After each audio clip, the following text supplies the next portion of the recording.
কোচের সঙ্গে নারী ফুটবলারদের দ্বন্দ্বের ইস্যুতে কোনো কুল কিনারা খুঁজে পাচ্ছে না বাংলাদেশ ফুটবল ফেডারেশন। দিন যত গড়াচ্ছে পরিস্থিতি আরও ঘোলাটে হচ্ছে। শনিবার দুপুরে ফেডারেশনে আসেন বাফুফে সভাপতি। প্রায় 4 ঘন্টা অফিস করেও নারী ফুটবল নিয়ে চলমান সংকট নিরসনে কোনো পথ খুঁজে পাননি তিনি। তাই গণমাধ্যমে এই বিষয়ে কোনো মন্তব্য করেননি তাবিত আউয়াল।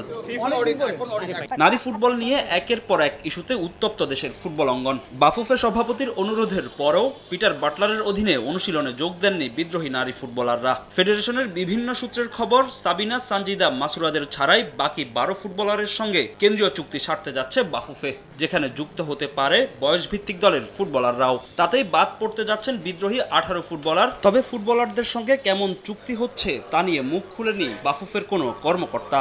কথা আগাচ্ছে, আমরা একসাথে সব সিদ্ধান্ত নেব। কাউকে এখন করব, কাউকে পরে করব, কাউকে এই করব, এই হিসেবে আমরা এখন যাচ্ছি না।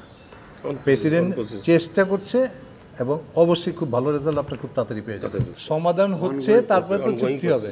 এদিকে সভাপতি আবারও বিদেশ সফরে যাওয়ায় সময় মতো অনুষ্ঠিত হতে যাচ্ছে না পূর্ব নির্ধারিত বাফুফের নির্বাহী সভা। তার আগেই নারীদের সঙ্গে কোচের দ্বন্দ্বের বিষয়টি মীমাংসা করতে চায় ফেডারেশন। প্রেসিডেন্ট থাকবেন না, উনি বাইরে যাবেন, ওটা আসলে আমরা ওই মিটিং করব। প্রেসিডেন্ট খুব পজিটিভ এবং প্রেসিডেন্টে সব কিছু ঠিক করতেছে।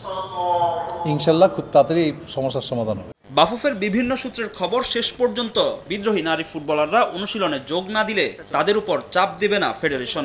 সাবিনা, সানজিদা, ঋতুপর্ণাদের ছাড়াই সংযুক্ত আরব আমিরাত সফরের জন্য দল ঘোষণা করবেন কোচ পিটার বাটলার। ফাহিম ইসলাম, সময় সংবাদ, ঢাকা।